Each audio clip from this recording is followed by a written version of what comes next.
Yeah. Hi all. We are starting with next chapter, chapter number 10, that is string manipulation.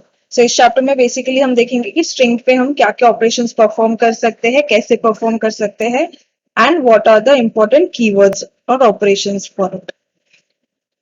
Now we know that कि जब भी हम string declare करते हैं, we give it a variable name, but also we should know that कि एक string जब भी हम कुछ भी store करते हैं तो हम उस string पे different operations perform कर सकते हैं.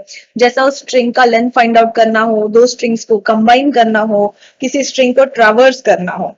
Traversing is to check whether that string is available in the memory or not. So when you traverse a string, it is traversing character by character because कोई भी string जब भी store होता है memory में, it is stored in the form of array. So a single character is traversed, it is checked using array indexes, and then we come to know whether that string is available or not. For example, let's say to traverse a string, we can write a loop like this. हमने एक variable name declare किया है, that is name. फिर हमने उसको एक string assign किया है. So this superb is a string which we are passing and we are storing in this variable name. For ch in name, again this is a variable जो हमने for loop के लिए create किया है. तो for ch in name मतलब for that character in name, name के अंदर ये string है हमारा. तो जब तक ये वेरिएबल के अंदर स्ट्रिंग मिल रहा है यानी कैरेक्टर बाय कैरेक्टर मिल रहा है, तब तक क्या करना है, प्रिंट ch यानी जो भी पहला कैरेक्टर एनकाउंटर होगा वो प्रिंट करो, हाइफन. ये कब तक लगाना है फॉर लूप, जब तक आपको ब्लैंक स्पेस नहीं मिलता है तब तक. विच मीन्स पहले तो नेम में ये सुपर वाला स्ट्रिंग स्टोर होगा.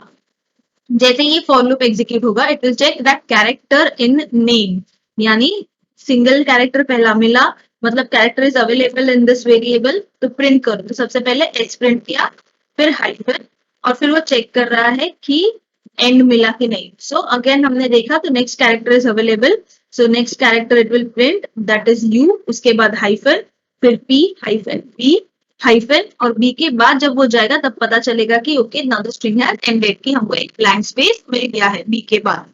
सो this is how your string will be traversed, यानी कैरेक्टर बाय कैरेक्टर ट्रावर्स करके आपको पता चलेगा whether that string is available in the memory और not.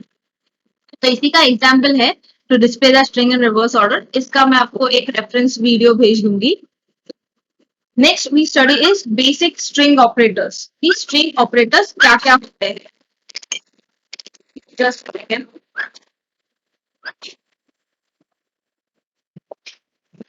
Okay. The two basic operators in the string are plus and star. अभी ये plus जो होता है वो यूजुअली हम एडिशन के लिए यूज करते हैं, एंड स्टार जो होता है वो हम मल्टीप्लिकेशन के लिए यूज करते हैं. But in string you can use this operators for different purposes also. जैसे जो प्लस वाला ऑपरेटर होता है वो बेसिकली कॉन्कैटिनेशन के लिए भी यूज होता है. Concatenation is where you want to join two strings. Example देखो, यहाँ पे टी प्लस पॉट लिखा है, तो जब आप एग्जीक्यूट करोगे तो ये दोनों स्ट्रिंग्स को कंबाइन करके एक स्ट्रिंग रिजल्ट करेगा, that is T pot. And next is this star. Star हमने एज सच अब तक तो मल्टीप्लिकेशन के लिए यूज किया है, लेकिन हम रेप्लिकेशन के लिए भी यूज कर सकते हैं. So that will see in detail in the topic come. Right now, starting with concatenation, see, when you write in quotes, it automatically becomes a string. आप सिर्फ 1 plus 1 लिखते हो तो वो एडिशन करेगा, उसका रिजल्ट देगा 2.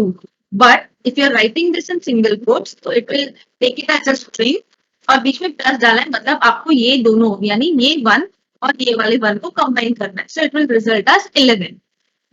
A plus 0 लिखते हो तो A 0 आएगा.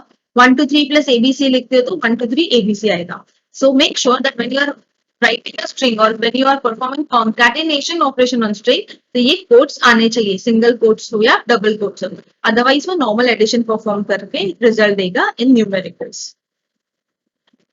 सी 2 plus 3 is 5, ये वैलिड है क्योंकि ये एडिशन ऑपरेशन परफॉर्म करता है. जब आप सिंगल कोट्स में 2 और 3 डालते हो और बीच में कॉन्कैटिनेशन डालते हो तो ये दोनों स्ट्रिंग्स समझ के उनको कंबाइन करता है.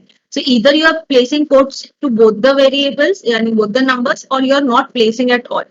लेकिन आप ये ऐसा एक्सप्रेशन नहीं लिख सकते जहां पे एक में आप कोट्स में डाल रहे हो और दूसरे को आपने ऐसे ही रखा हुआ है. In that case it will give an error. So this was all about string operation. ये रहा कि अगर प्लस है नॉर्मल लिखोगे तो एडिशन परफॉर्म करेगा, स्ट्रिंग में लिखोगे तो कॉन्कैटिनेशन परफॉर्म करेगा. Similarly, we have multiplication operation, which is also used as the replication operator. Replication मतलब अगर हमने एक चीज है, एक स्ट्रिंग है या एक सिंपल है जो हमें चाहिए कि कंटिन्यूअसली 4-5 बार प्रिंट हो, 3 बार प्रिंट हो, 10 बार प्रिंट हो, so instead of writing that so many times, what will do is कि हम नंबर स्पेसिफाई करेंगे, एस्ट्रिक डालेंगे और उसके आगे वो स्ट्रिंग या वो सिंगल सिंबल लिखेंगे in quotes which we want to print it twice thrice more than once in short. So अभी मैंने 3 into go लिखा है, which means it will print go go go 3 times. For example, ABC into 2. So it will print ABC ABC. So अभी asterisk पहले भी लिख सकते हो like this या फिर आप बाद में भी लिख सकते हो. In any case, it will print जो भी नंबर आपने यहाँ लिखा है asterisk से पहले या asterisk के बाद, उतने टाइम वो जो स्ट्रिंग है quotes में वो उतना टाइम उसको प्रिंट कर देगा. So see 2 into 3 लिखा, so it will print multiplication. Quotes में 2 into ऐसा 3 लिखा, so it will print replication. ये दोनों चीजें वैलिड है, बट ये दोनों चीजें वैलिड नहीं है, दोनों ही कोट्स में नहीं आ सकता है. तो ये चीजें ध्यान रखनी है. See 9 into 9 is गलत लिखा है उन्होंने, रिजल्ट इसका 9 into 9 मल्टीप्लीकेशन परफॉर्म होता है, एक भी बनाना चाहिए. हैश इंटू 3 तो 3 बार हैश, या 3 इंटू हैश लिखा तो भी 3 बार hash. Any format you write it is going to print like that. Next we study is the membership operators. Membership operators जब हम चेक करते हैं कि एक सब स्ट्रिंग वो पूरे स्ट्रिंग में अवेलेबल है या नहीं, सो उसके लिए हम यूज करते हैं in and not in operators. So whenever we say 12 in XYZ, मतलब XYZ के पास जो स्ट्रिंग है उसमें 12 आ रहा है या नहीं, और दूसरा जो नॉट इन है मतलब XYZ के पास जो स्ट्रिंग है उसमें 12 नहीं होना चाहिए. For example, see in and not in operators always will return true और false values. So when we check A in Heya, then it will return true क्योंकि A आता है इस string में. Jack in Heya, it will give false क्योंकि ये sub string is not available in the string. Jack in Japan will give true क्योंकि ये part है इस string का. Jack in Japan again, but this will give false क्योंकि यहाँ पे J छोटा है और यहाँ पे J बड़ा है. तो जब कंपेयर होता है चीजें तो उसका आस्काई वैल्यूज कंपेयर होता है, एंड क्योंकि capital J and small J के आस्काई वैल्यूज अलग अलग है, so even the statement returns false. When you write Jack not in Japan, then it will give true क्योंकि आप चेक कर रहे हो कि ये चीज इसमें नहीं होना चाहिए, not in लिखा है तो नहीं होना चाहिए, then it will give true. 1 2 3 not in hello, then it is true because 1 2 3 is not present in hello. 1 2 3 not in 1 2 3 4 5, then it will give false because 1 2 3 is present in this string. So this is how you use membership operators.